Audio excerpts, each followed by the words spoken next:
And so about 1 minute 20 for the LMP cars, 1 minute 34 in the GT cars. Due to the Fuji Speedway's incredibly long straight, we're looking at speeds that could top at least 360 kilometers an hour.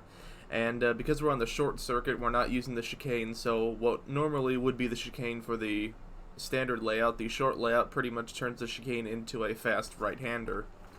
15 turns, 2.8 miles, so about 5 kilometers.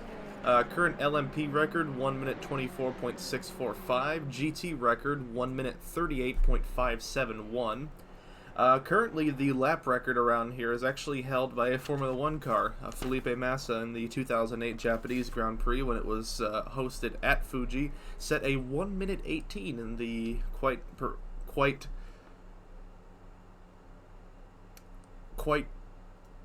performable Ferrari AF 2008.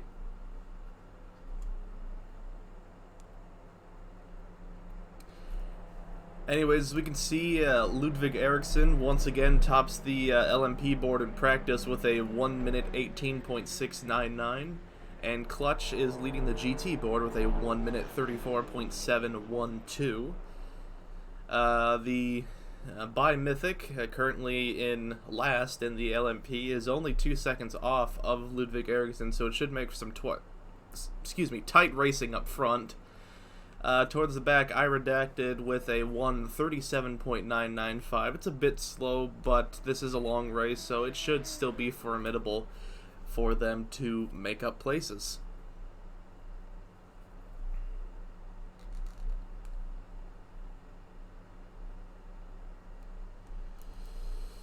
I would like to say this is a fantastic track to race on, and this track was put together for Assetto Corsa by the fantastic Reboot team, who has done a number of track conversions and other track mods for Assetto Corsa, so I highly recommend Reboot team's tracks if you're interested in some great conversions. For example, Suzuka, Fuji, and plenty more.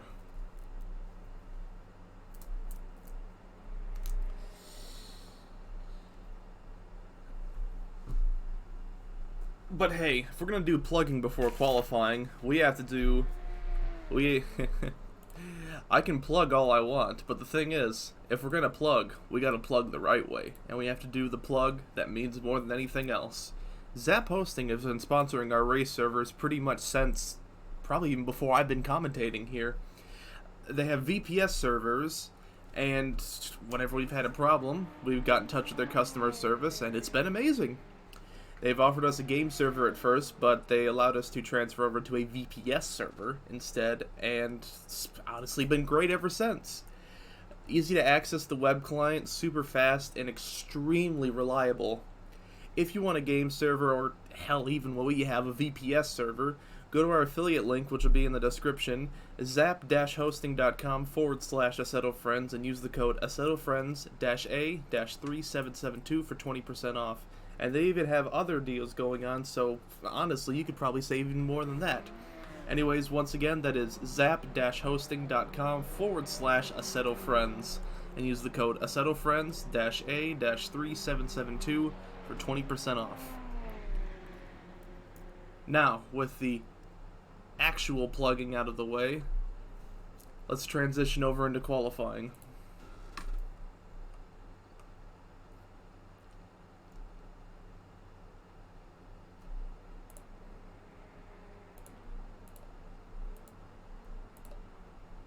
I guess the transition's gonna be a little slower.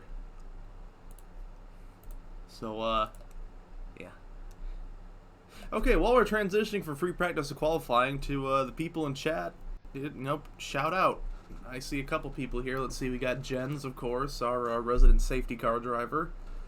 Also have Banana Nana 004 in the chat. Hello to everyone. Hope you're all doing well today.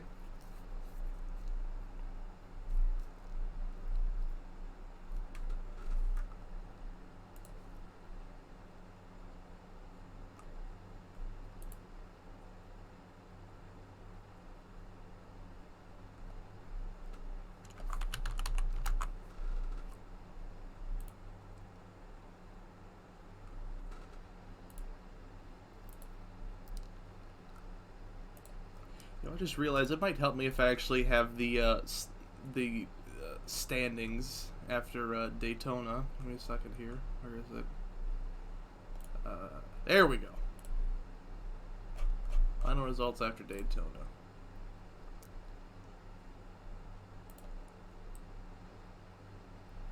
So anyways, while we transition to qualifying, let's go over the current driver standings. Let's see here.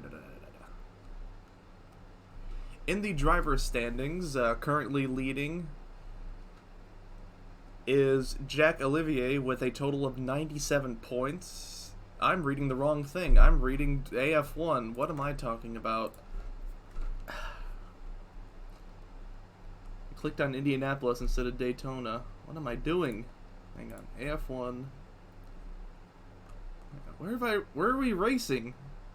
Oh, there we go. Sebring. Yeah. Note to self, don't get high the night before you're supposed to do commentating because my brain is absolutely fried. Anyways, sorry, let me start over. Now, as we transition to qualifying, we can just edit that out, I guess. Not really, oh dear. Anyways, yeah. Currently in the AF2 driver standings, Jack Olivier is on the top with 46 points, as he took first place in Sebring, along with his teammate Ludwig Eriksson taking second place, a good 1-2 finish for Maka Racing. In the GTE class, oh god, I'm gonna butcher this. Hyelk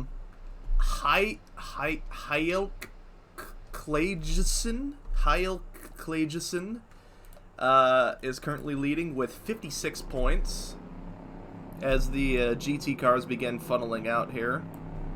I'm gonna ride on board with Lipsy here. Give me a second. Okay. Lipsy seems to be having some issues, so yeah. Anyways. Oh, sorry, no, it's the LMP cars that are going out.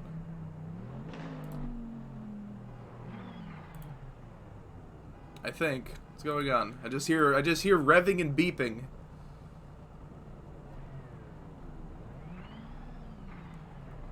What the hell's going on? Yeah, I just hear beeping and honking. Now they're all revving their engines. What's going on? Okay, there's the GT cars funneling out. The hell was going on there? Okay. No, the stream is not broken. So anyways, continuing on, Hyelk Klageson currently leads with 56 points at Sebring, putting the Kamikaze Racing team into first place with 76 points. And hopefully this should be a good race. Currently we're following Lipsy, who is leading the trail of GT cars in the Scuderia Flaviali, with I believe his teammate I Redacted behind. Yes. So we'll come back to the standings and we'll get to it at some other point, but let's focus on the qualifying as it is. For the GT cars, we're estimating 1 minute and 34 around here, but as anything goes, it could be faster, it could be slower. We'll just have to see as time goes on.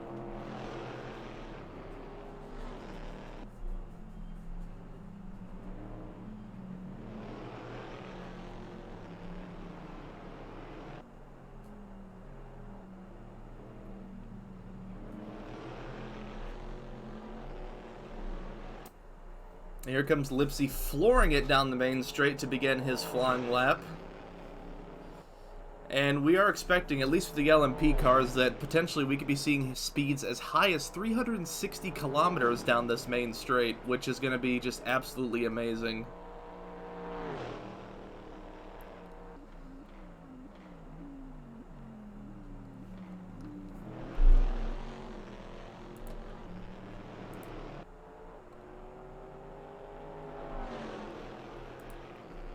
So the time should start funneling in here in a second.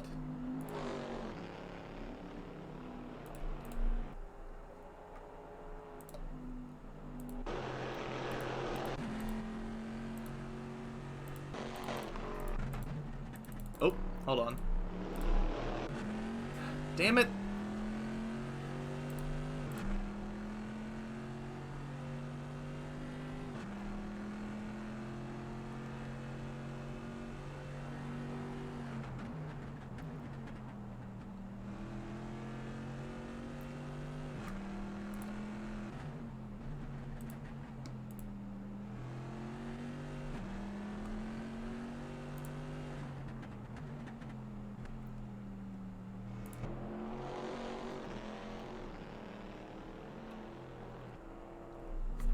Gotta love the sound of that engine. Ellipsia makes his way through to floor it down the main straight after coming through Panasonic.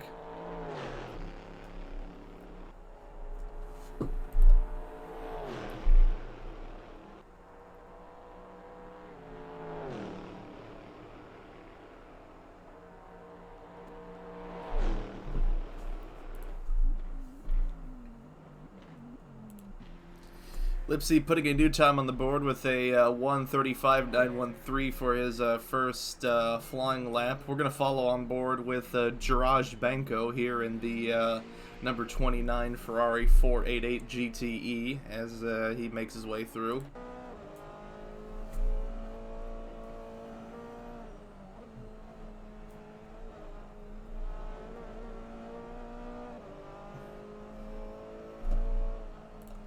Benko's going a little wide, but I don't think it's enough to invalidate his time, but we'll see.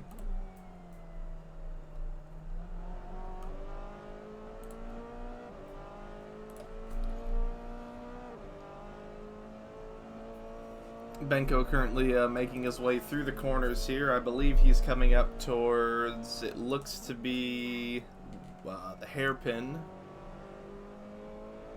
Yes. No. Yes, alright, so he's gone through, avoiding the hairpin, so we're through Dunlop coming up towards 13th, I believe. No, I'm not. I'm completely lost here. This circuit map is not helping at all.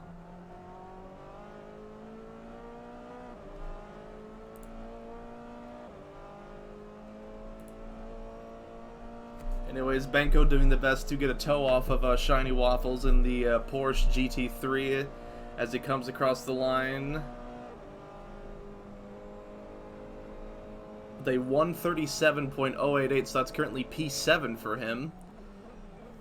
Meanwhile, Pingu Quinn currently is, never mind, I stand corrected. Diego Domingo currently holds provisional pole with a 135.355 in the Ryanair Porsche GT3.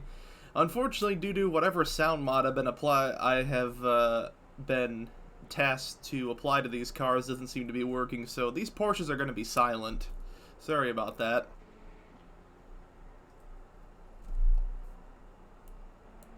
And trust me, increasing the volume will do nothing.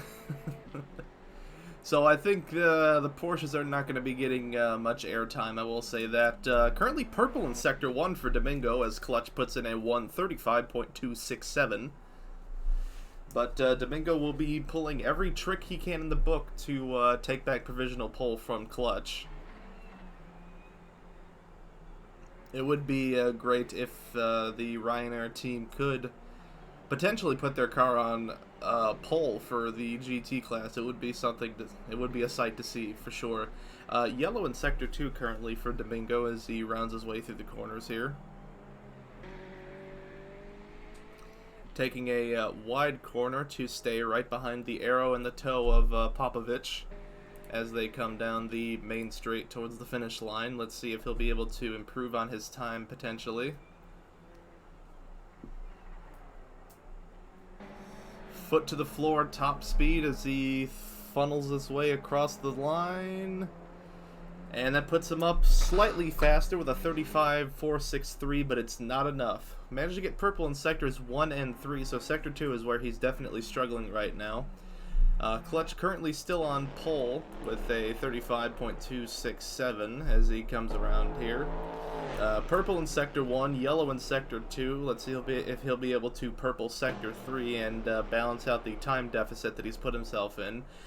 Seems we're seeing a number of drivers that are struggling in Sector 2. Not sure if that's just up to the curves or whatnot, but that is Clutch on provisional pole with purple in all three sections. 35.128 as he does a celebratory teleport back to the pits for his work. Let's move to preferably someone with sound. So, okay, Lipsy it is. I'm gonna ride on board and follow Lipsy here in the Corvette. Currently P5 with a 135.913.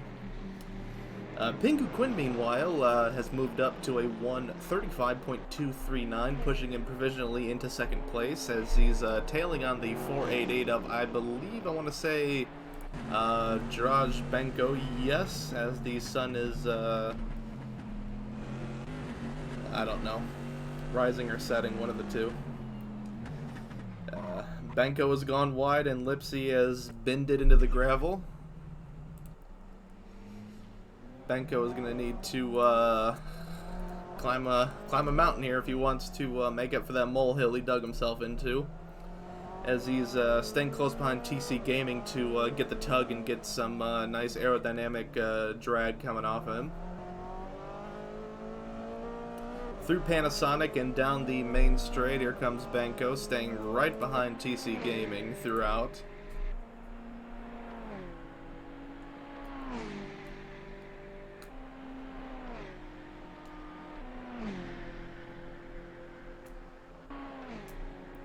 Benko doesn't seem to improve on his time, only setting a 137.088 as his current fastest time. It doesn't look like most of these cars are going to be improving on their times, either only matching or coming short of.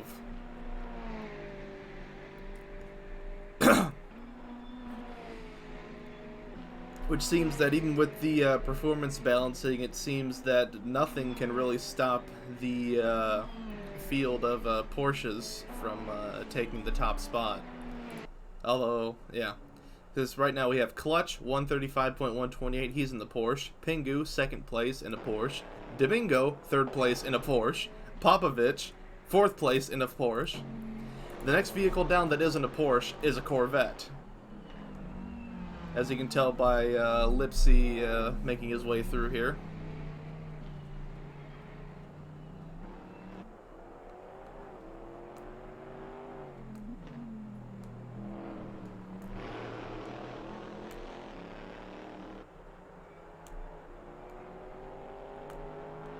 As the sun is beginning to set here, Lipsy floors it straight down the main straight to potentially improve on his time. We don't know, but we'll see in just a couple of moments. See if he can break the dominance of the Porsches, and he cannot. Still seems that a 35.91 is as fast as he can go. We'll continue to ride on board with Lipsy through his next lap here just to see if he can potentially improve.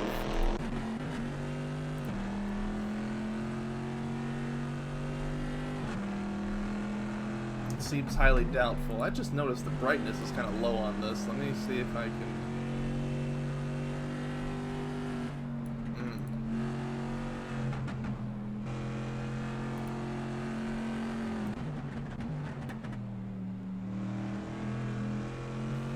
We'll try that.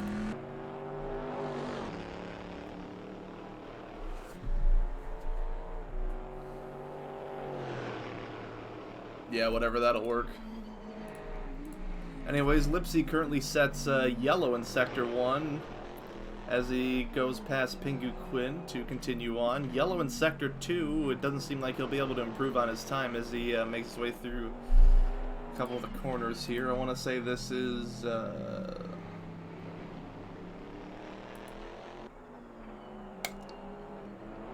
want to say, I think this is Nets going into Panasonic. Yes.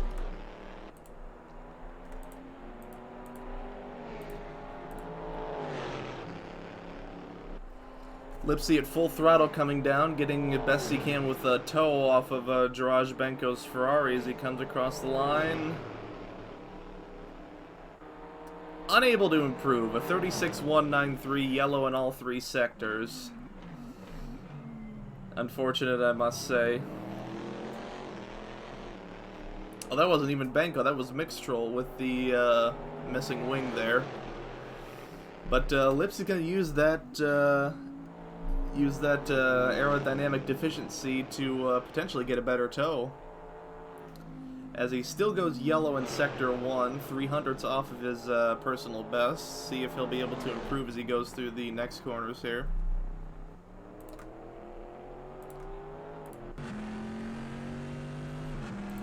Now as he comes through, he's through the hairpin coming towards 300R.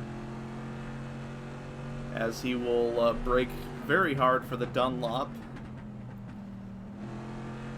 Through the right-hander and up towards 13th. Yellow in Sector 2 still. Coming through the corners here, he'll be rounding through nets going into turns 14 and 15. A little squirrely under braking.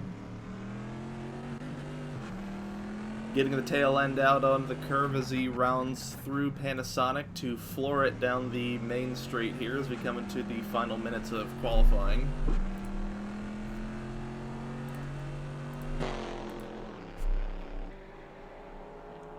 I unfortunately have a sneaking suspicion that, oh, never mind, he's just putting it in the pits and calling it a day. Alrighty, well. Since Clutch seems that he won't be able to improve on his time, we'll switch to Pingu as he comes through.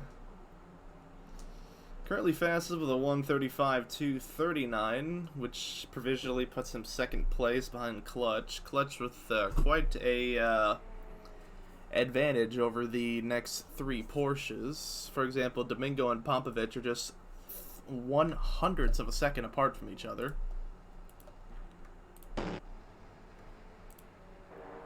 Popovich unable to improve their time with a 37.674.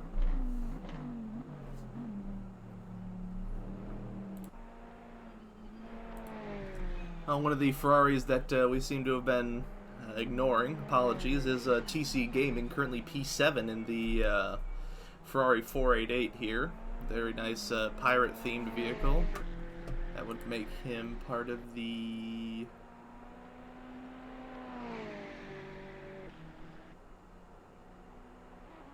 Cutlass Motorsport. There we go. That would make him part of the Cutlass Motorsport here as he comes through the corners. Currently yellow in sectors 1 and 2. Doesn't look like he'll be able to improve from this deficit.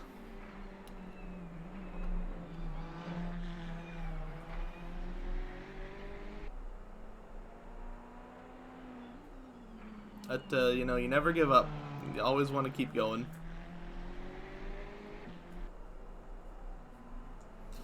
Lipsy in the chat saying that he's a whole second off his personal best. Hey, you know, qualifying's one thing, but where you finish in racing is another thing, so I wouldn't worry too much about it. You're putting in the best job that you can.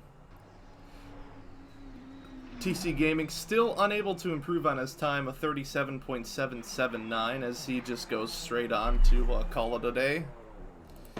The last one that's still out is I Redacted, green in sectors 1 and 2. Is he going to be able to improve on sector 3? No, he is not. So with that, qualifying comes to an end with Clutch on pole position in the GT class with a 1:34.85. Pingu Quinn right behind with a 1:35.239. And Diego Domingo with a 1:35.273. We're now going to follow Josh Brooks, who is currently leading the pack of LMP cars in the River Racing.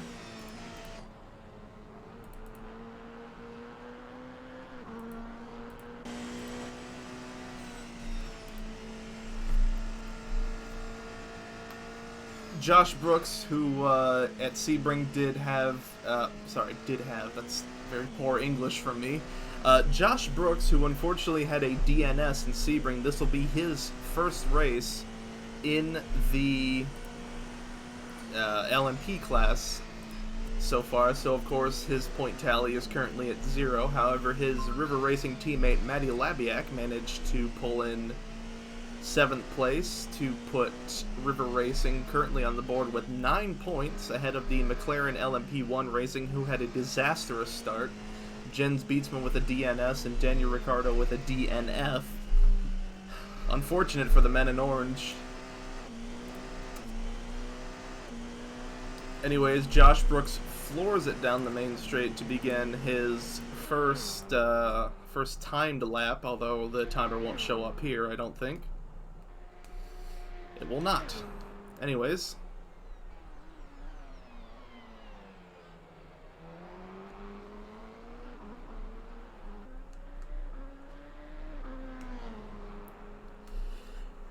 Despite his no-show at Sebring, we are looking at this being a potentially great race for the LMP cars. Josh Brooks definitely will have a mountain to climb to dethrone the current leaders, Jack Olivier and Ludwig Eriksson, from the top. So it will be a battle to watch, and hopefully a battle to see and enjoy.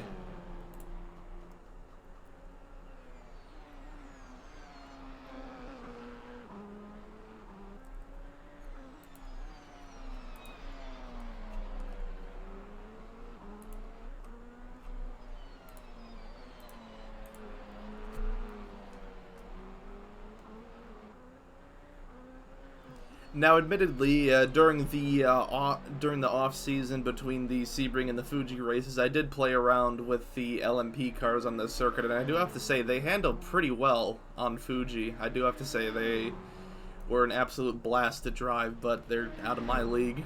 I can say that for sure. Anyways, Josh Brooks starts his first timed lap. Currently, V Propofol leads provisional with a 19.366. Hopefully, Brooks can capitalize on that and potentially put himself on provisional pole as we ride on board with him.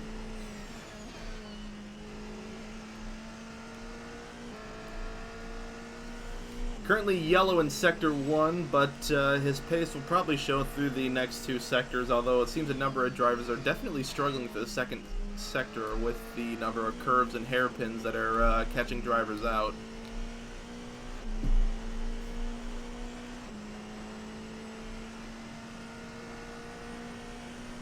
He brakes hard going into Dunlop here, through the right-hander, going a little wide and getting very squirrely. It seems this lap has not been good to him as he's yellow in sectors 1 and 2 with almost a 3-second deficit to his current personal best. Not good, Josh, not good.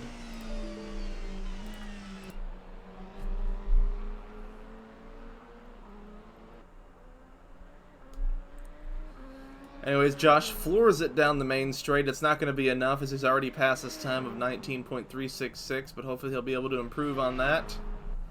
Crosses the line with a 126.039.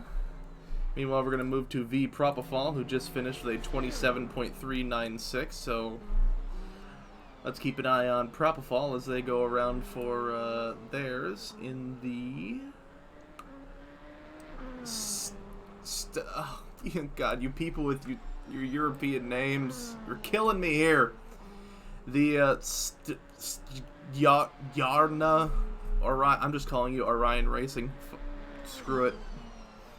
In the Orion Racing LMP car, we have V Propofol, currently purple in Sector 1, minus 0.76 down. Hopefully that can translate to the other two sectors being purple if they can keep up the pace.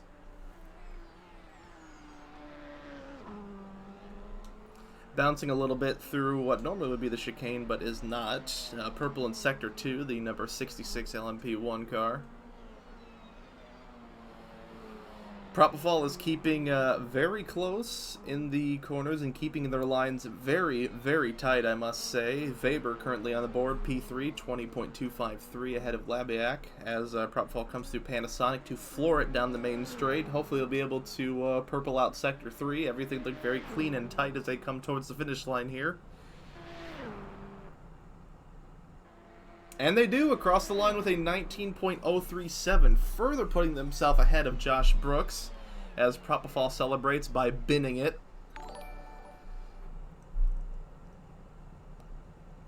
Thank you, Diego Domingo, for the Prime subscription. Congratulations on your streak, and congratulations on P3. Hope you enjoy it. Moving down the line, Weber, who this season is representing Lucas Energy Racing. It seems their Poor Energy sponsorship has dried up See what I did there? Anyways, currently with a 120.253, yellow in Sector 1, green in Sector 2. Potentially they can translate that into a purple in Sector 3 if they keep their lines tight coming down the main straight here. Looking to get a toe ahead of the car ahead.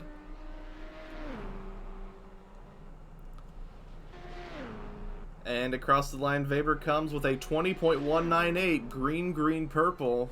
Further moving them up closer to Josh Brooks, but still unable to break the 120 range. Moving down the line, we have Maddie Labiak, the teammate of Josh Brooks in the River Racing LMP cars. They kick up a couple of sparks coming through the corners here. Currently green in Sector 1, although I think these timers are a little inaccurate.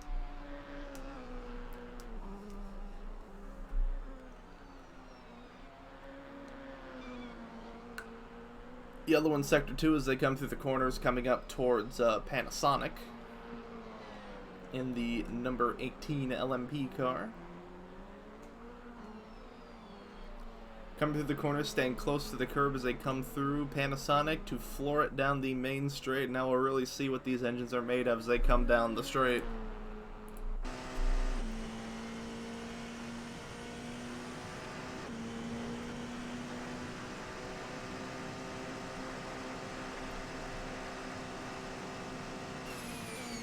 And no improvement on their time. Continuing on, we have Mythic right behind, who is binning it. Moving on, we have Sleepy, representing the other McLaren, I believe. Let me double check here. Alright, they're, sorry. Let me rephrase. Reserve driver Sleepy is filling in the slot here for McLaren. Currently P7, yellow in Sector 1, but hopefully they'll be able to improve on that. Sleepy actually managed a 3rd place at Sebring previous race. So good on them. Let's see if it translates to another podium this time around.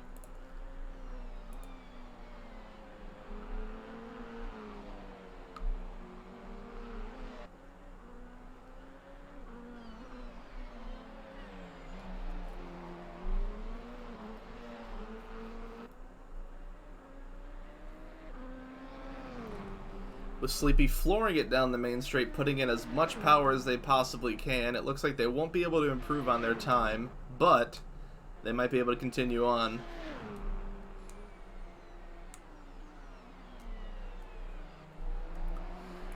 And finally, rounding out the LMP grid, we have Simo Dalby in the Alugas Energy Racing, currently P8 compared to Weber, who is P5. Best time on the board so far is a 21.706, which is a vast gap compared to the pole sitter Ludwig Eriksson with an 18.776 as we come into the final few minutes of qualifying through Dunlop.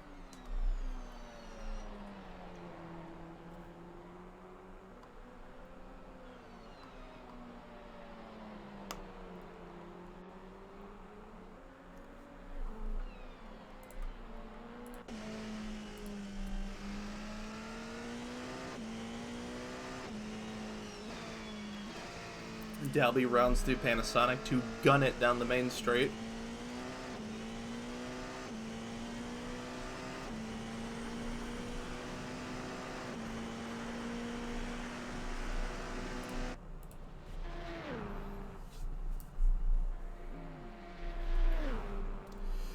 So let's continue following Dalby to see if they can potentially improve on their time after going lightning fast down the main straight. Potentially that might be able to translate to something even better. Sleepy unable to improve on their time with only a 1 minute 20.007, just slightly ahead of Maddie Laviak with a 20.074. Currently green in Sector 1 for Simo Dalby as he rounds through the first round of corners here, coming towards Dunlop.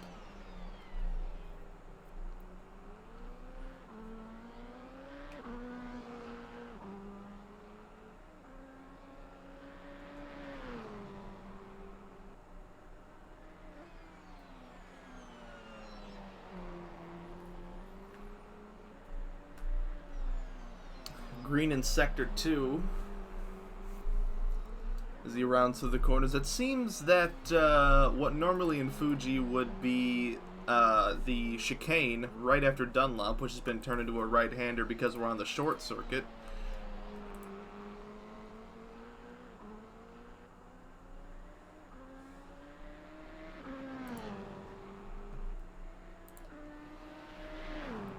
Sorry, stand by real quick.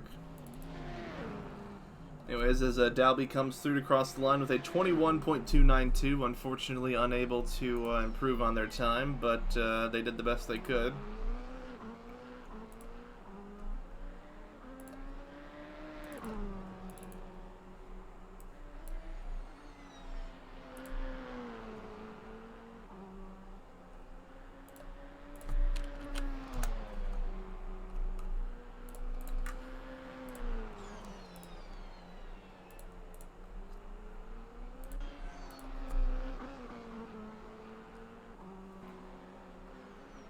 Next one to set a time here is whatever 16, and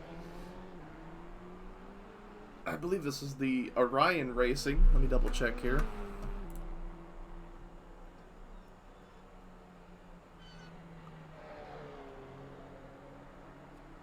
I'm just going to assume it is. Anyways. And the other Orion Racing car, currently P7 with a 20.306. It seems a lot of our drivers are... Okay, he's just binning it. Okay. It seems that a number of our drivers seem to have an issue with getting out of the 1 minute 20s. 4 drivers have managed. Sleepy is the closest to get out of that 1 minute 20 range, but at what cost is the real question. Dalby, meanwhile, has managed to lower his time to a 20.483, so he's more closer with the other drivers. Good on him. As whatever spins it and bins it. Classic. Anyways, I stand corrected. Ludwig Eriksson currently is on pole now with a 1 minute 18.776. Eriksson representing Macca Racing.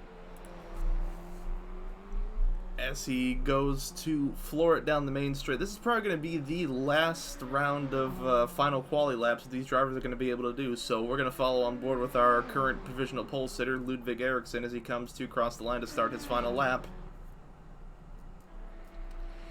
The Swede has definitely been taking no punches here, and he definitely will not stop. If he can manage to continue holding pole position, it'll be definitely a sight to see. Propofol behind with a 19.037, so he has definitely a bit of a gap as Labiak moves out of the 120s into a 119.942. Eriksson currently purple in Sector 1. Hopefully he'll be able to translate this into purple in the other sectors. We're going to ride on board just to show you how fast this really is.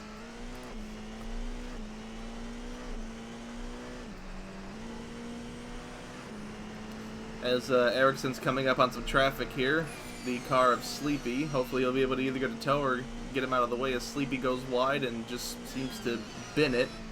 That's unfortunately costing him time with the yellow in Sector 2. Is he going to be able to continue that time as he bounces over the curves? Coming through these last couple of corners here as he comes through, I want to say, I think this is going into Panasonic, I believe. Yes, it is. So through Panasonic, he has to get on the power as soon as possible and then just hope that that hybrid engine can push whatever power potentially is in that car to push him across the line to cross the line. Eriksson funneling it down the main straight. Here he comes. 18, 19. Oh! He's not able to improve on his time, but regardless, he is still the provisional pole sitter within 1 minute 18.776. The last driver that's currently out, oh, excuse me, is By Mythic, who's currently purple in Sector 1. Will By Mythic be able to dethrone Ludwig Eriksson from the pole, or potentially move himself out of the 120 range? We'll have to see.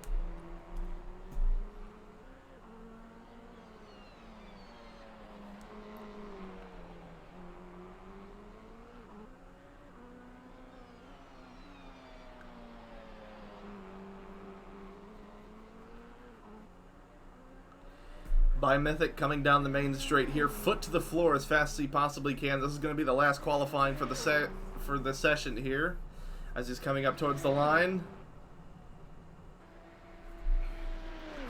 That's P4 for By Mythic. Purple in Sector 1, greens in Sectors 2 and 3 as he puts in a 1 minute 19.702. And that ends qualifying for us.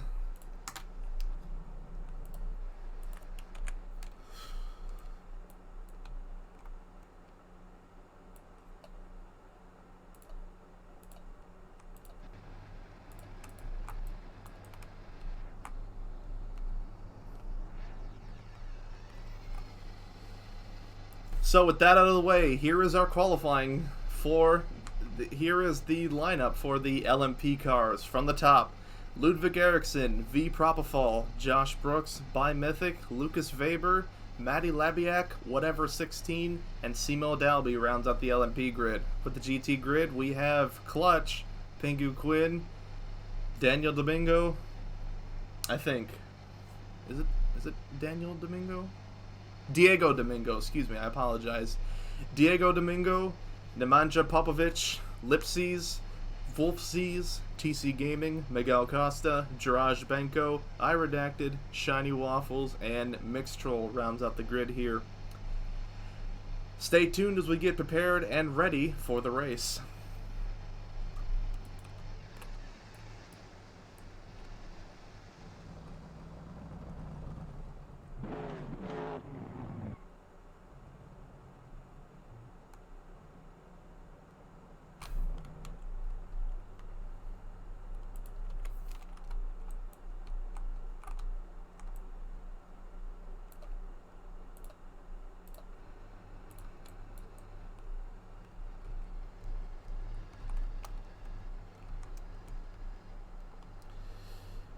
And of course, all of this could not be done, all the stewarding and driving and whatnot cannot be done without our good friend Ali Yardamitsi, also known as Polybius.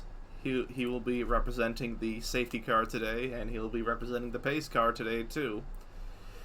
Yardamitsi here in the lovely Chevrolet Corvette C7 Stingray, complete with the lighting attachment, and of course the free-flowing and rotating reverse wheels. And of course, as we always say, drive safe, and of course, affiliate link in the description.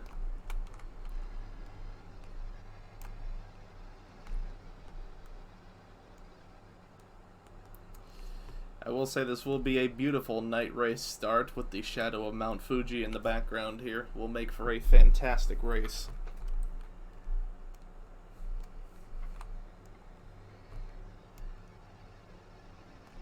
And a fantastic circuit to boot.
And here we go. We have the grid set up and ready for what should be a good hour and a half of endurance racing here.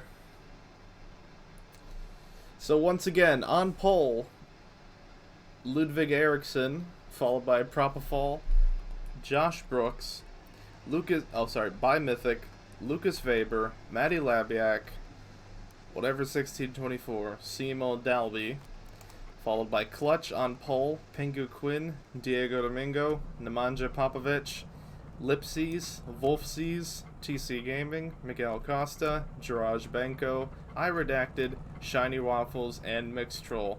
And of course, here at the end we have our lovely safety car driver, Polybius, also known as Ali Yardimichi.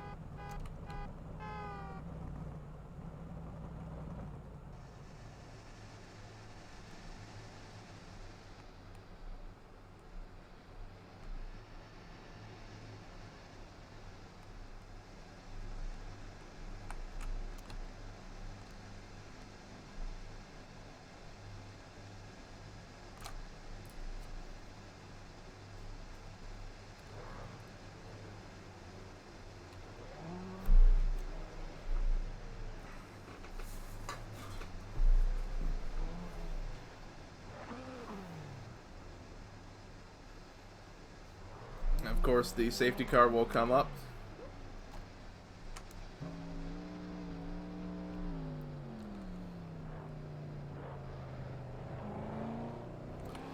And it is go, go, go as the drivers begin their warm-up lap, followed by the GT cars.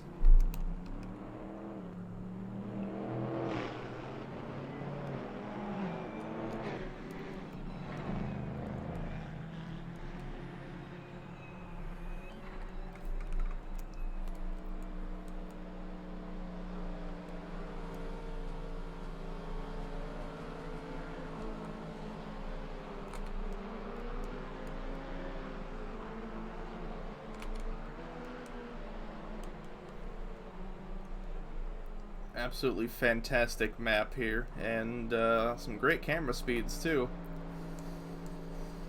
So, as you can tell by the tower here, this is the grid of what you'll be looking at here. This is what you'll be seeing, and this is what we'll be racing.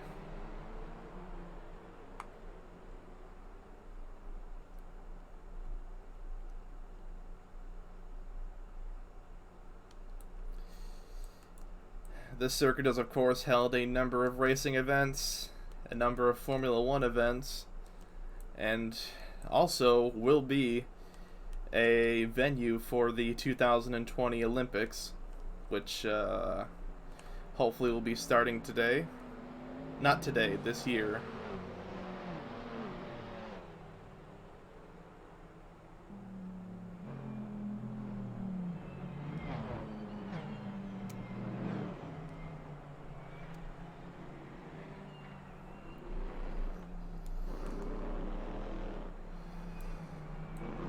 And of course, they make their rounds through the final corners. It's going to be go, go, go.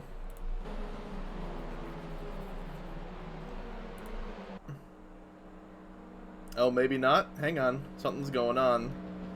Safety car is still out. What's going on here?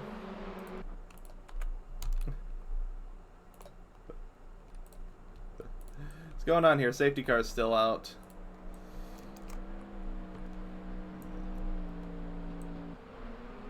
Alright, never mind. I guess we're going green. Alright, I guess we're going green here. Ericsson leads the pack as the LMP cars funnel their way through, coming through the first couple of corners here. It's going to be a little tough to keep track, but, you know, hey, it is what it is.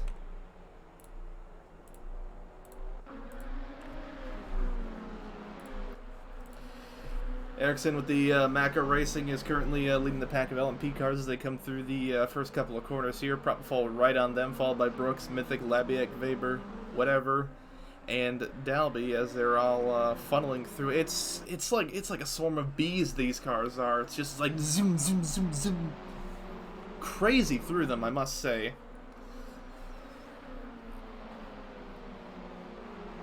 I'm not sure what was up with the safety car. It might have been internet issues. Anyways, Josh Brooks manages to get past Propofol and move up into second place.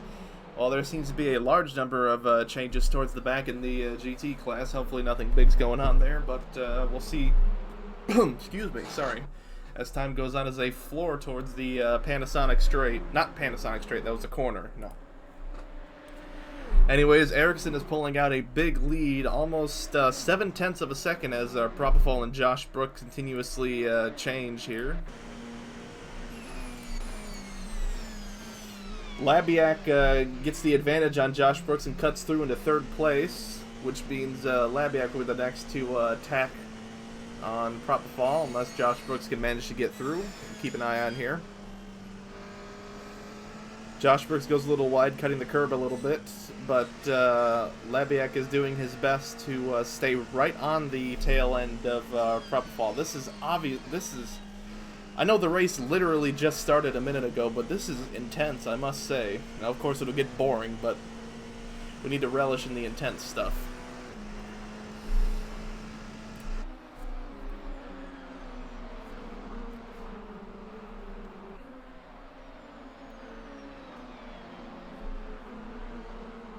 Meanwhile, towards the back, Clutch in the Porsche is currently leading a huge group of GT cars right behind them. Pingu Quinn right behind, followed by Lipsy in the Corvette.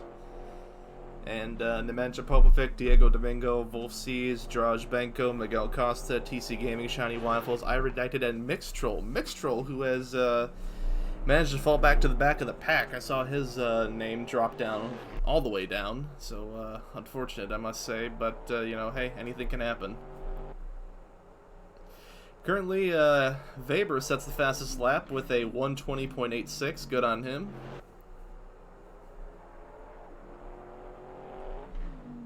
Down the line, Lipsy is so far the highest non-Porsche entry up here in the GT class, so good on him.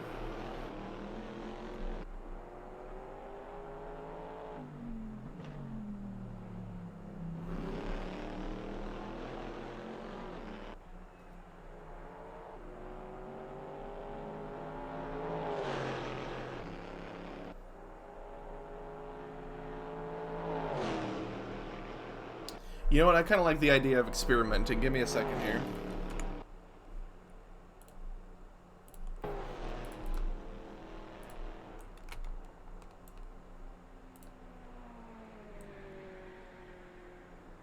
So currently Clutch continues to lead the pack of GT cars as we come through here. Clutch in the Kamikaze Racing Team Porsche GT3. Which, unfortunately, I don't have sound for some reason, but it's no problem, honestly. As we come through the next tight hairpin here, Clutch continuing to hold quite an advantage, especially with Pingu as well, with Lipsy trying his best to fight right behind as we continue on.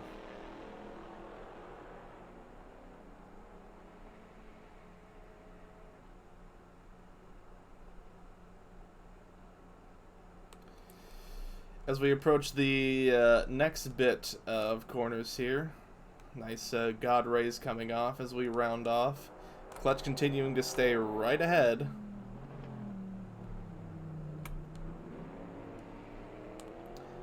As we fly through Panasonic and come around to the main straight here.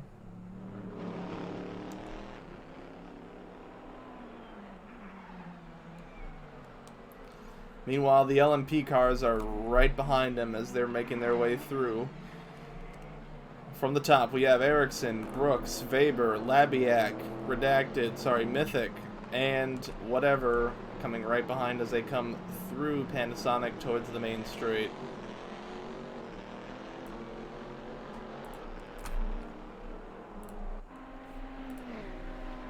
Ericsson, meanwhile, on the inner line to overtake the GT cars here. Thank you, Mario, for the Tier 1 subscription. Congratulations. Meanwhile, the real LMP fight here is really towards the back, with Labiak, Brooks, and Mythic all exchanging blows to get past each other here, as Brooks nearly tangles with the Ferrari of Miguel Costa. We're gonna ride on board with Josh Brooks. He really seems to be the star here, making his way through the pack as best as he can, or really with the best of his abilities. We know they're there. Weber, meanwhile, has fought his way up to third, with Labiak not too far ahead as Draj Benko forces his way back through, causing a bit of a rift with the LMP cars, but you know, it is what it is. Seems Brooks might be able to use his advantage to overtake Weber, or potentially get him on the undercut. We'll see. He's getting behind Wolfsy. Oh, I don't know if they touched there. They almost did. As they come through Panasonic now, Brooks should be able to use that aerodynamic advantage to slipstream Weber and potentially overtake him. We'll have to see as time goes on. Dalby, meanwhile, slipping to the back of the LMP grid. Same with V Propofol. I don't know what went on with them, but it's unfortunate. They were doing so well. As whatever blitzes passed, it was like he wasn't even there. My goodness. This really is going to be a race to see and believe.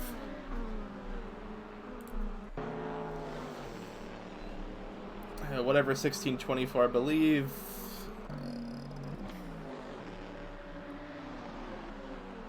I want to say that's the Indonesian flag, but that's probably wrong, and I apologize. But currently, whatever in the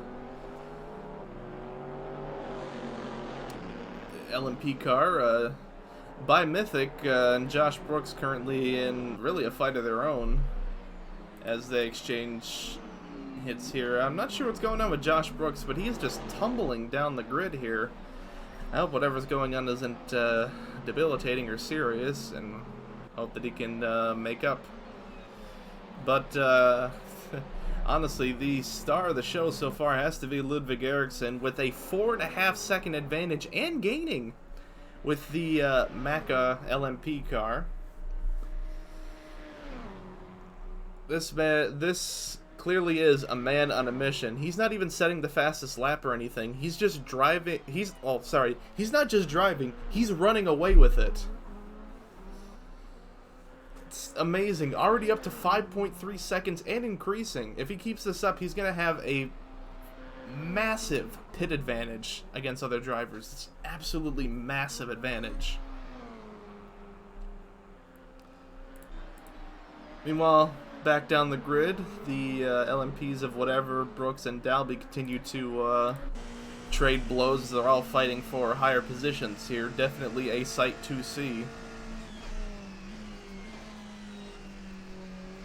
I don't know if Brooks and whatever touched, but that gives Dalby the advantage to move up into 6th place and ride right on the tail end of whatever. It seems whatever happened to Brooks has pushed him down into 8th because Propofol has also managed to get past as they come through the right-hander here.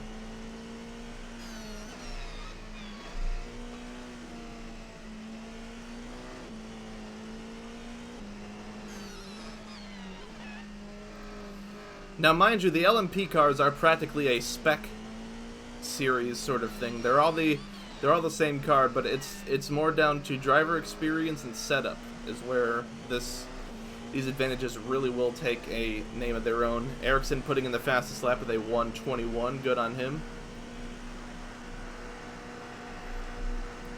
Still having a 5.5 second gap above Labiak, so it's crazy to see.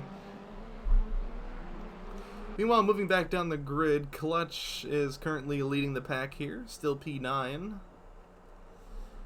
Crossing with a 36.49 with Pingu and Lipsy right behind. Lipsy a good 4 seconds down from Pingu, and Pingu a good 1.5 seconds down, so about 5.5 down from Clutch in total. But this advantage, or rather disadvantage, will definitely make a name for themselves when the rounds of pits start to come in, which will be in a little while.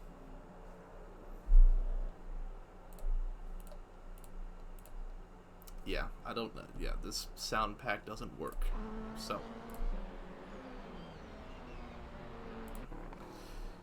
Further down the grid, we have someone with sound would be nice.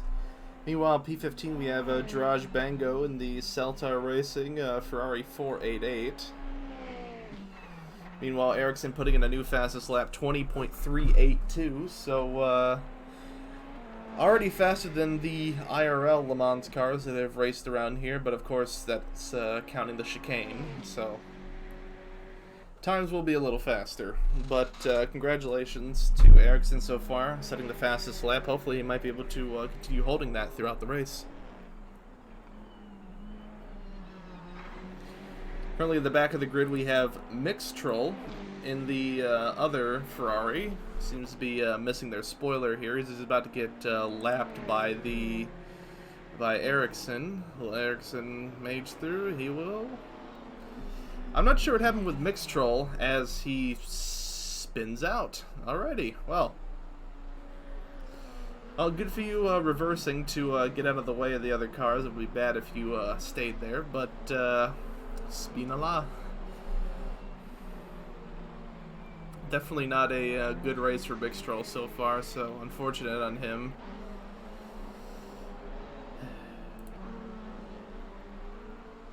Dalby and Brooks, meanwhile, continuing to trade blows as they both seem to be fighting for 6th and 7th, respectfully. respectively. Excuse me.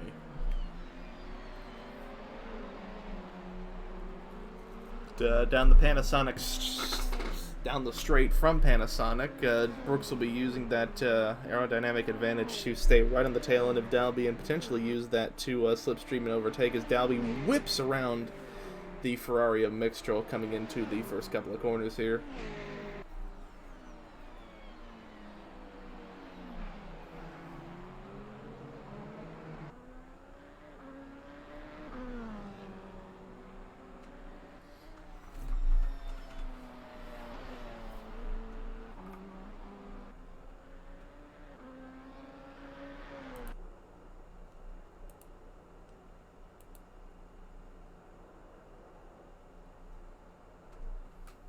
Meanwhile, on the GT grid, we have Clutch coming across, still leading the pack here, but Pingu Quinn is doing his best to stay right on the tail end of him and potentially maybe even pass if lucky.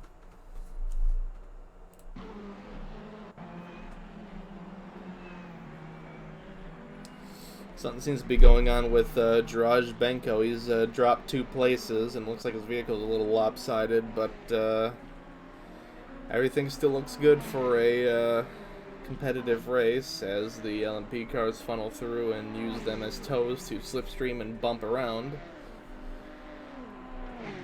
But Benko will not be deterred. He will not be deterred. There's still plenty of time to make up these positions, and he'll definitely have the time as whatever comes past here in the LMP car.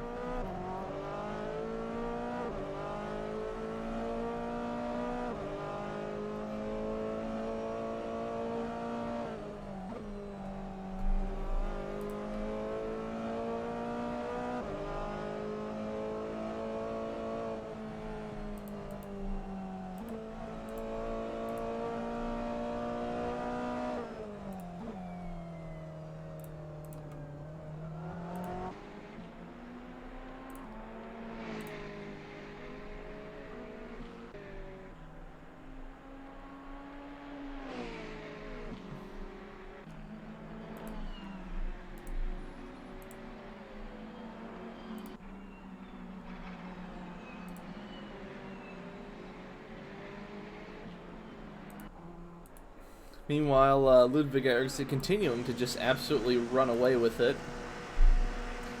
Currently has a 7.7 second lead over Matty Labiak, which at times has, as I say that, it's spiking above 8 seconds and climbing. I don't know what's going on with Eriksson, but whatever he has in his car, I want some of that in mine. Then I might be able to win AFX. I'm joking, I'm a terrible driver.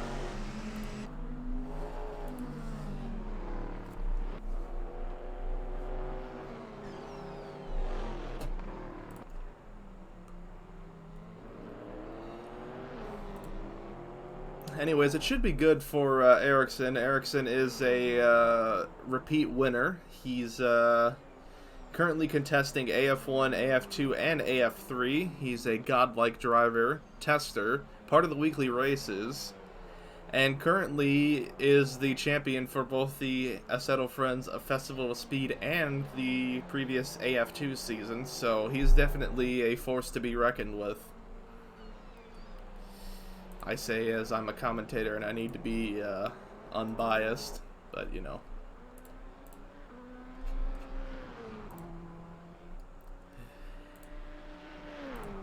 Anyway, Eriksson comes across the line with a 9-second gap to the next car behind, Matty Labiak. 9 seconds. That's, I have to say, almost inhuman it seems like. But Weber is going to do his best to claw back as he is going to potentially stay right behind. Ooh, Labiak goes wide. This is what he needs. This is the advantage that Weber needs to get past Labiak, but Labiak is going to use that to his advantage to slipstream and get right past him. But, oh, that's Weber going wide. Ooh. So, Labiak goes wide, Weber overtakes. Weber goes wide, Labiak overtakes. Things are definitely getting spicy here in the LMP grid as they're coming towards the cars of Clutch and Pingu Quinn, the Porsches. They're rocketing past there.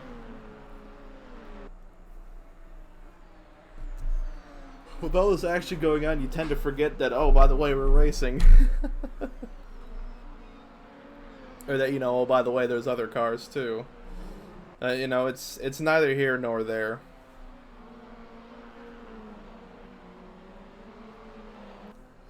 But Ericsson is continuing to fly up the grid with an 11.5 second gap. That's... I really need to stop. I really need to stop praising this man. I apologize. I need to be more unbiased. And as I say that, Pingu Quinn has managed to steal the lead from Clutch, but not for long, as they are going too wide head to head. It will be a test to see which one of them will break the latest as they come towards the first corner here, with LMP cars not that far behind. Quinn goes late, defends his line, but loses out to Clutch as Clutch gets him on the cut and moves ahead.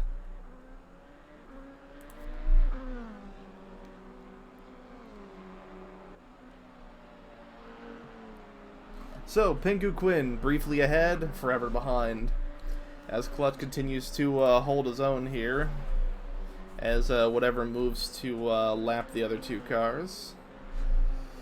Even with these corners and these hairpins, everyone still has been giving each other plenty of room and have been very conservative with their space, I must say.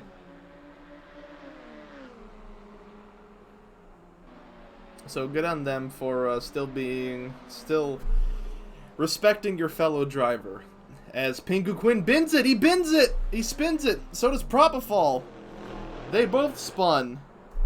I wonder what caught them out, but that is going to be a mountain for Propofol to climb back up. But with that spin, that means Lipsy has the potential to overtake. As he seems Propofol and Quinn are both trying to fight for the ideal racing line, as Lipsy will use that advantage to potentially get past Pingu Quinn as we come through Panasonic and move down the straight here.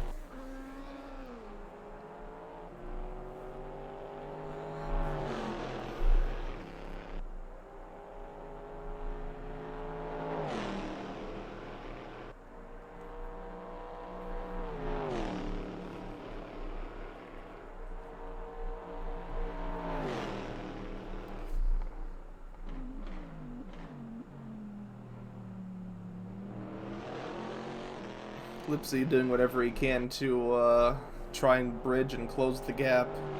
It might not be enough, as the gap is unfortunately hovering in the 1.8, 1.9 range. He's doing his best to lower it as much as he can, but it may not be enough.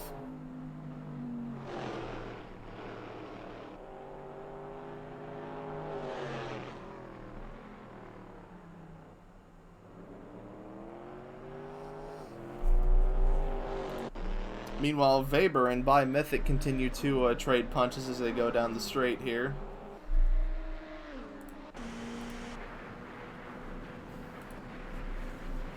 Mythic seems to be dropping back by quite a lot. I wonder if that's any sort of advantage, but we'll ride on board with this camera with Weber's car, just so you can see how close Mythic has potentially been getting throughout this race. Mythic and Weber have been trading blows while we were focused on the little race there between Pingu and Lipsy. It was a valiant effort, but unfortunately, at what cost is the real question.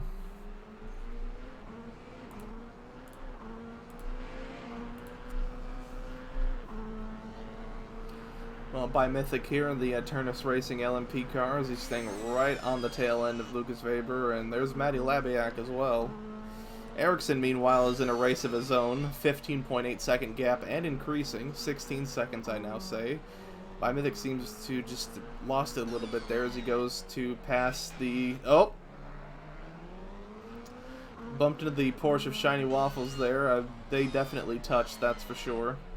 But here comes Mythic to potentially sweep the slipstream of Lucas Weber as he's staying right on him.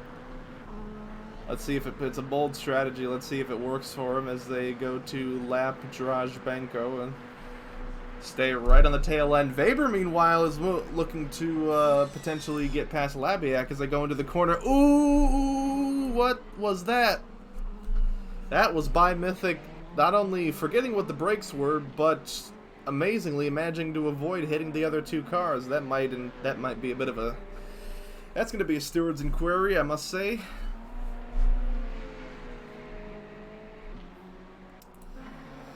This, of course, leads Weber and Labiak to continue trading blows as their next competitor is now 5 seconds down.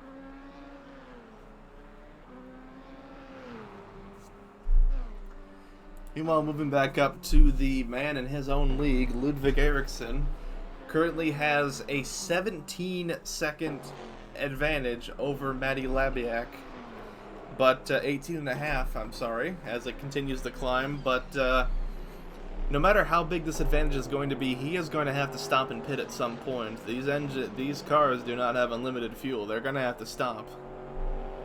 But the real question is, will they stop and change compounds? Currently, everyone with the exception of Matty Labiak is on the mediums. Labiak is gambling with the softs. Unfortunately, I don't really have any data from Weber about the performance advantage or deficit they may have, as Eriksson seems to be getting caught up on the Porsche of Pingu Quinn, who moves out of the way to let him pass, as they round through Panasonic to gun it down the main straight here. Almost a 20-second gap on Labiak by now.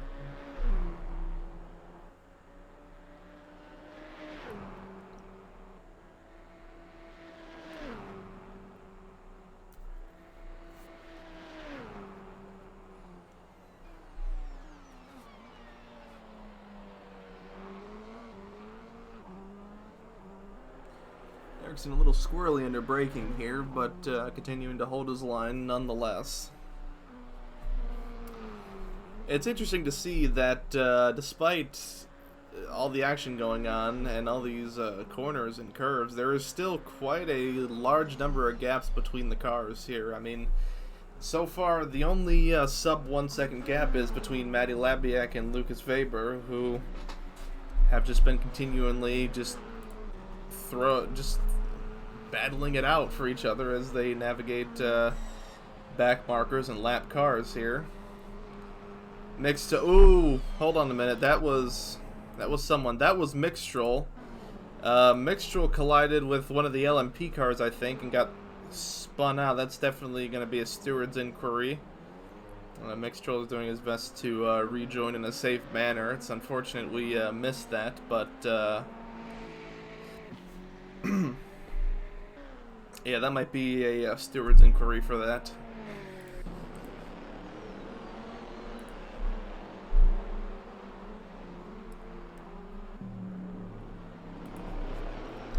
Meanwhile, Eriksson continuing to increase the gap to 21.1 seconds over Labiak, as Brooks and Dalby are now seen to be the next group of cars that are swapping places.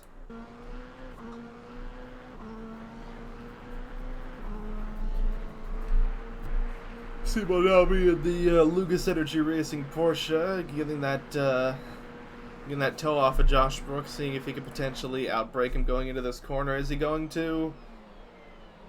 Almost, but not good enough. He has managed to lower the gap slightly to Josh Brooks, but at what cost is the real question.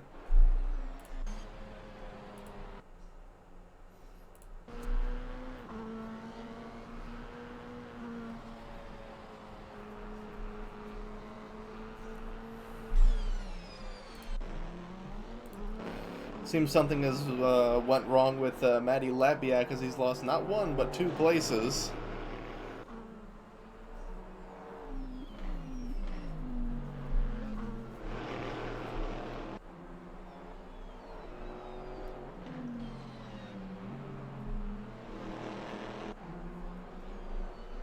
Definitely been a good number of bumps and collisions going through here.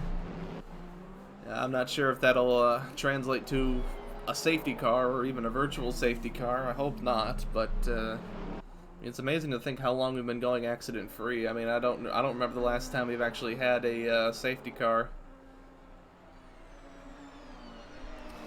Anyways, Labiak's strategy is pulling into the pits and going in for a pit stop after that, so that will definitely push him down the board. But if anything, Ericsson, he's doing whatever he can to give himself the biggest advantage possible with almost a 25-second lead over Weber. But with Labiak in the pits, Ericsson, this is going to have to be a do-or-die situation. It's either stay out or come in and get it over with and just take the L. We will have to see as time goes on. I apologize.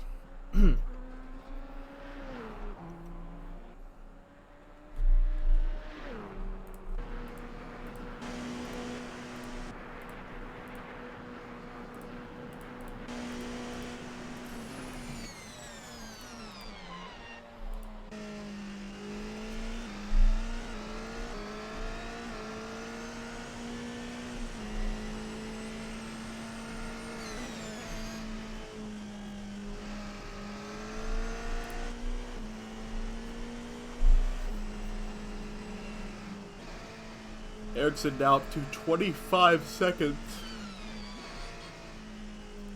over the next driver down, 25.37 Weber. It seems that our first rounds of pit stops are going to begin here, so let me switch the tower mode to pit stops.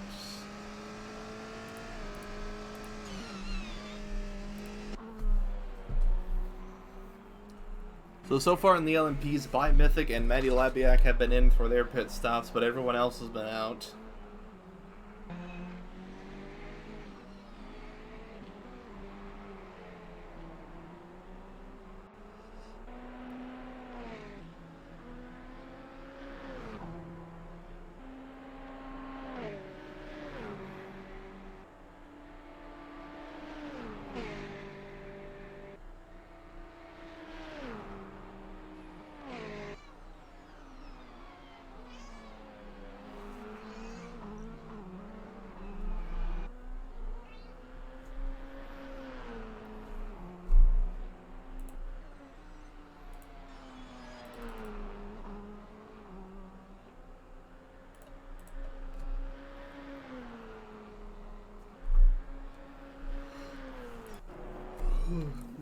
Meanwhile, towards the back, Clutch is doing what he can to regain the lead from Pingu Quinn, who seems to have taken the lead while you've been looking at the other cars in the race here.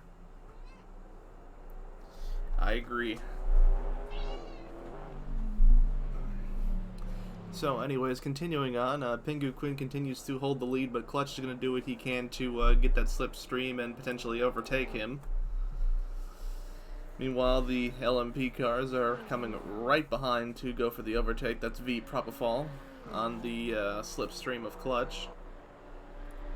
So he goes to overtake not only Clutch, but Pingu Quinn. Maybe Clutch can use that advantage, slipstream on the car and get past Pingu Quinn. He does. Ooh, they're so close to touching, but he manages to take the lead from Pingu Quinn, of course. That'll, of course, put him in the lead. He can thank that LMP car in the pits afterwards for that.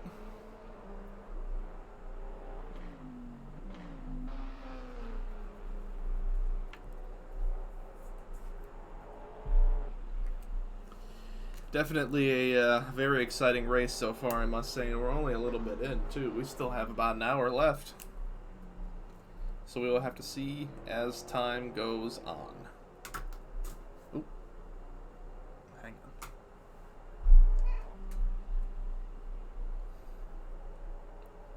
on. By Mythic is the next vehicle to come in for the pits here. That put Josh Brooks ahead into P3.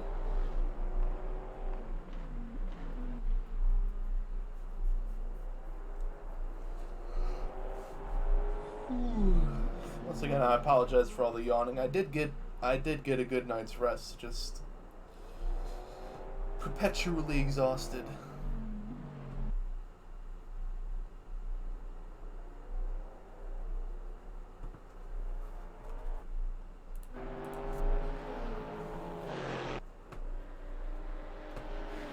Meanwhile, Ericsson continues to stay out with now a 27.3 second lead over Weber, so potentially if he can make a pit stop fast enough, he can come out and still be ahead as Ericsson moves to split up Clutch and Pingu Quinn through these corners, which will give an advantage to Lipsy, who is 4 down to Pingu, but that Corvette really is no match for those Porsches unless he can pull some sort of magic out of his hands.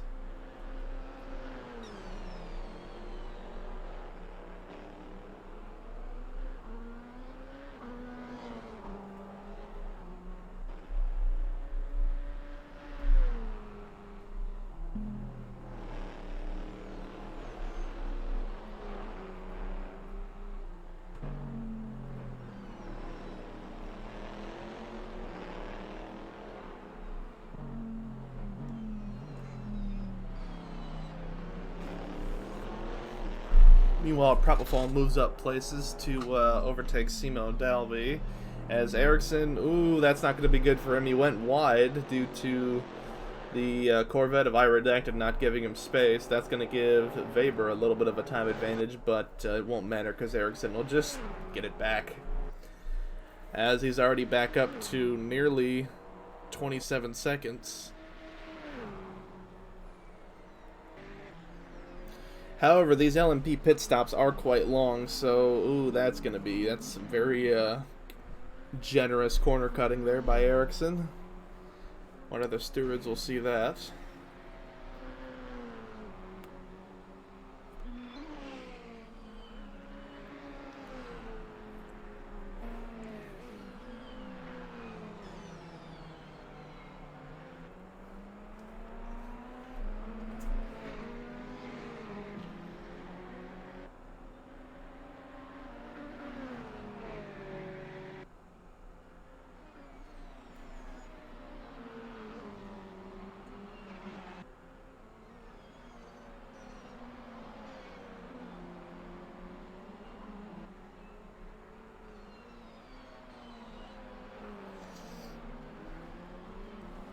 Oh, whoops. Ooh. Ericsson goes wide, bounces across the grass. This might be a good time to just come in and pit. But he is resilient. He will not give up. He will fight until the end. Nothing will stop this man from pitting, other than maybe an accident.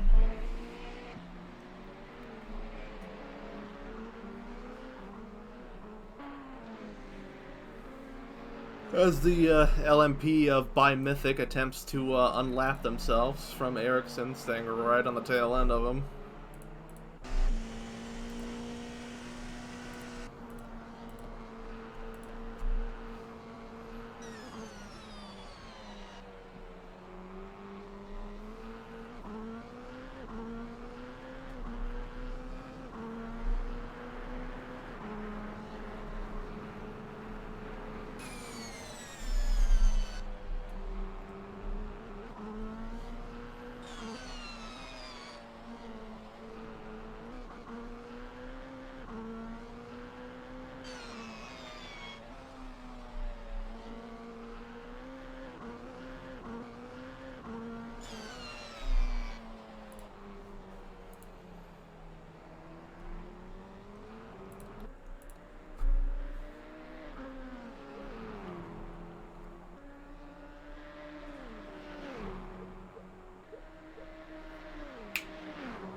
I don't even know what's going on anymore.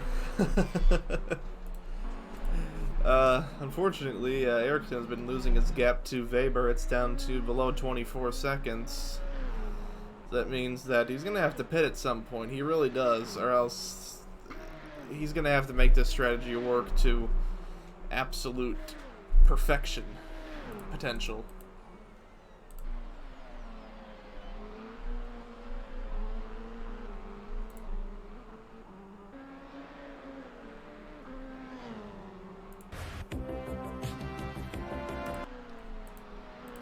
Okay. Where was I? Oh, whoops.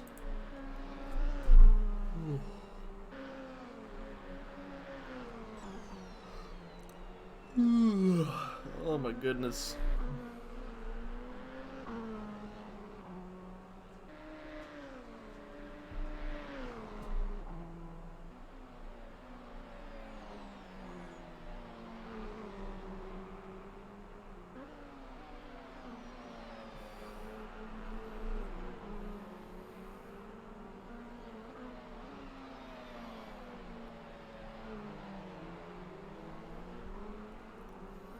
As far as I know, Ericsson is the only LMP car who has not come into pit yet. It still just seems to refuse to want to pit. He's trying to stretch this strategy, and his strategy just seems to be by driving as fast as humanly possible, so he can build up enough of a gap that by the time he comes back out, he's still in the lead. It's ambitious, it's a bold strategy, but he might be able to pull it off.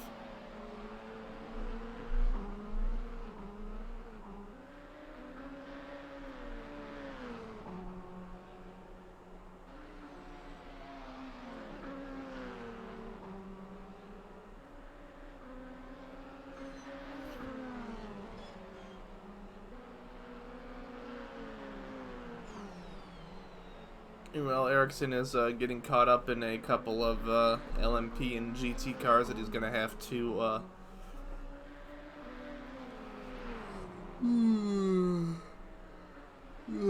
lap and overtake.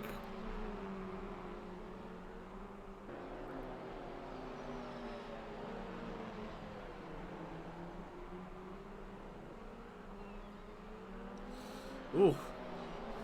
By Mythic giving him a little bit of trouble by getting all wobbly as Ericsson forces him off and wide. Might be a little bit of bad blood between them potentially, who knows.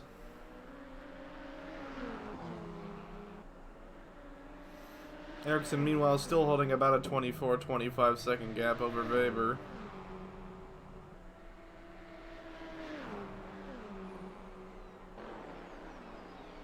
Oof! There goes By Mythic once again, forgetting where the brake pedal is. I don't know what's going on with this guy, but I hope whatever's going on is he just forgetting? Is he getting in the zone? I mean, I don't know what's going on, but I mean, I guess it's good that you have a 20-second gap over the next vehicle, but I mean, it's not, doesn't exactly translate well. Oh, who am I kidding? I'm not racing, so. I'm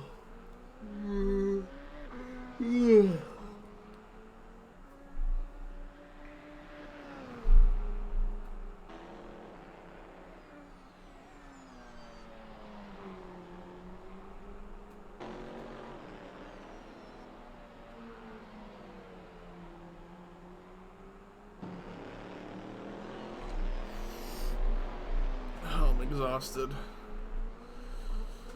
I gotta soldier on 48 minutes, and I can go sleep and die. Okay.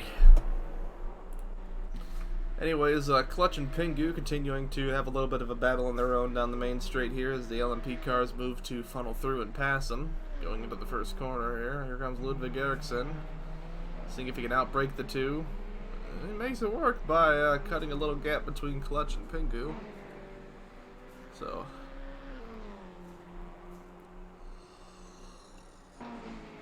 Good on him. Weber, meanwhile, into the pits.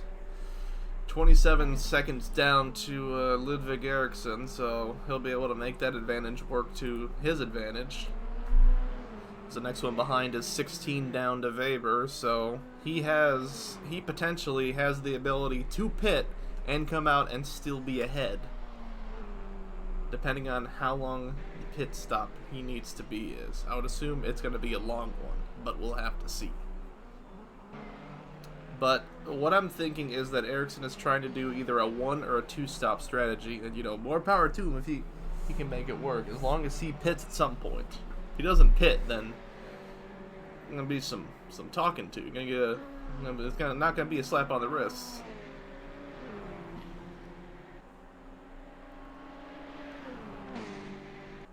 Damn, I thought Eriksson was actually gonna do it.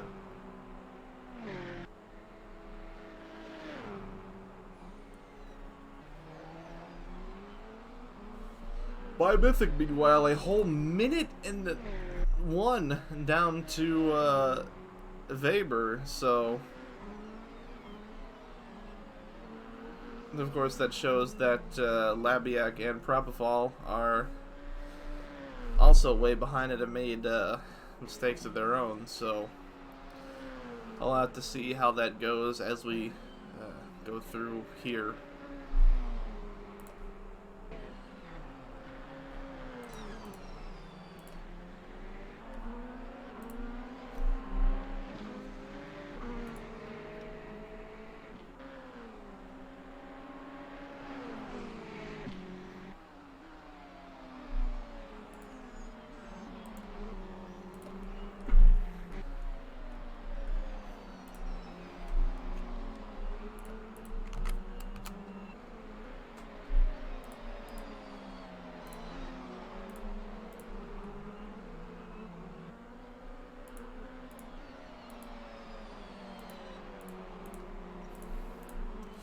I do apologize, guys. I really am struggling here, but I can't stop. Meanwhile, Ludwig Eriksson finally comes in for his pit with a 42-second gap over the next car down, whatever. So let's see if he can make this pit stop work.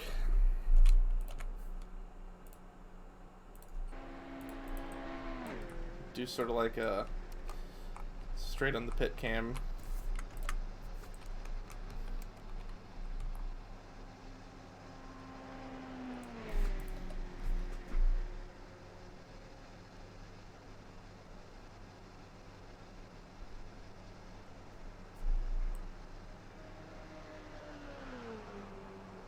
And there goes whatever into first place. Meanwhile, Eriksson is still sitting in the pits. Meanwhile, Brooks is coming into the pits to serve his pit just as Eriksson peels out. So it's gonna be tight as the sun rises over the glorious Japanese hillside. With that, Eriksson has a 17-second gap down to whatever, so we'll have to see how that goes as he continues onward. Whatever, meanwhile, currently leads the pack in the LMP car as the sun rises.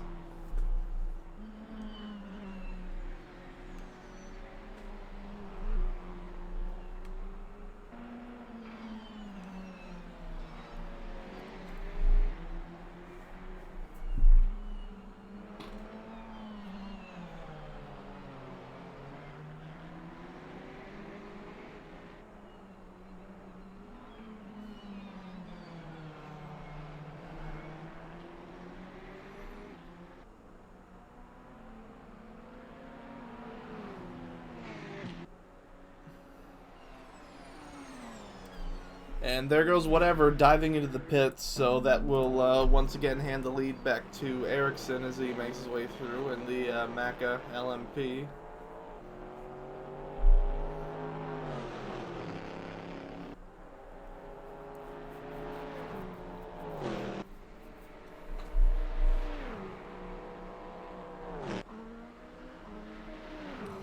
Eriksson storms past into the lead, just cutting out someone.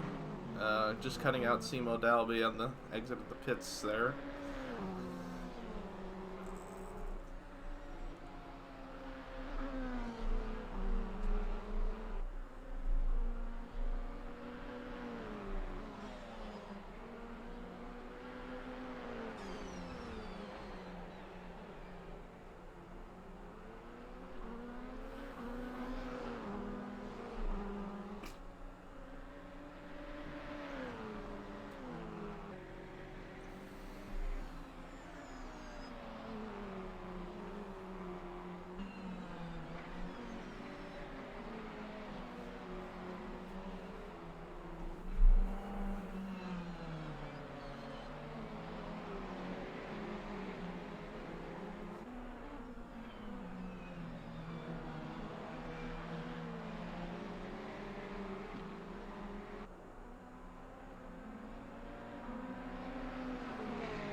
Ericsson, meanwhile, continuing to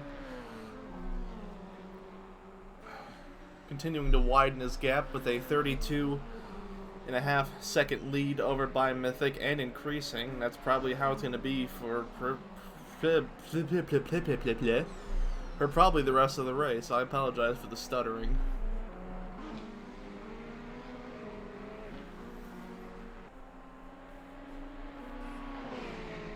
I seem to not only be losing my train of thought, but my word of thought too. So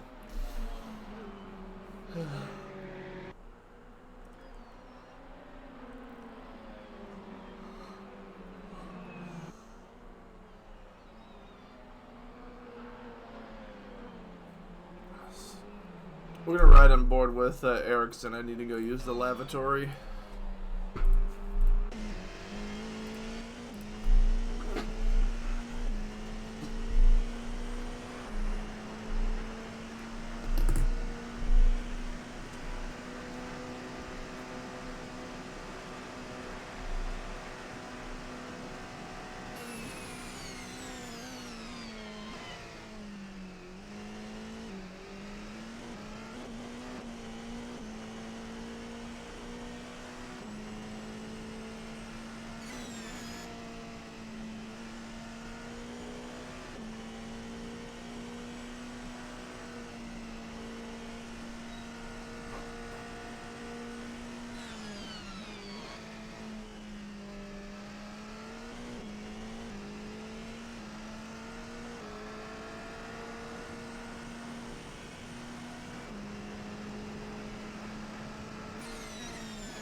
Welcome back. We return to the action as whatever 1624 and Josh Brooks are once again in a little fight of their own.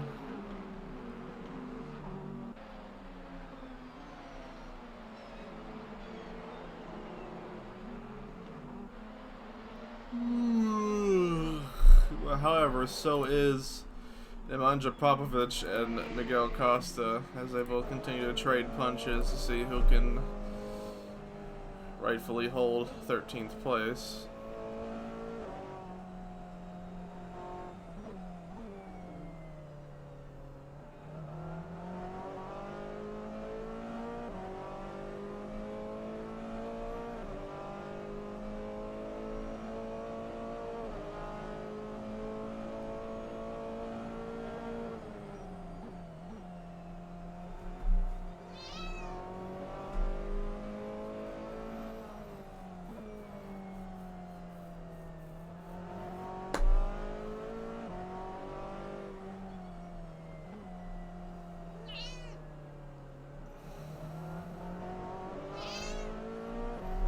Costa continuing to stay right on the tail end of Popovic as they navigate the corners here.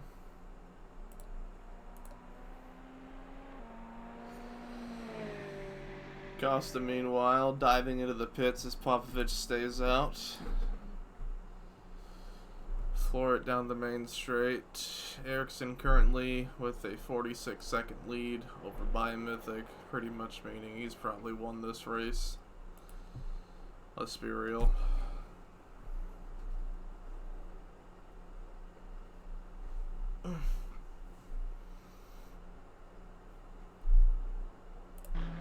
Oh, there's been... Oh, that's not good. Oh dear. Oh dear. That is Matty Labiak, who has spun and crashed into one of the Cutlass racing vehicles. Is that going to be a safety car? I don't think. Definitely a hell of a bang up there, but Labiak recovers to continue racing. That could have been bad.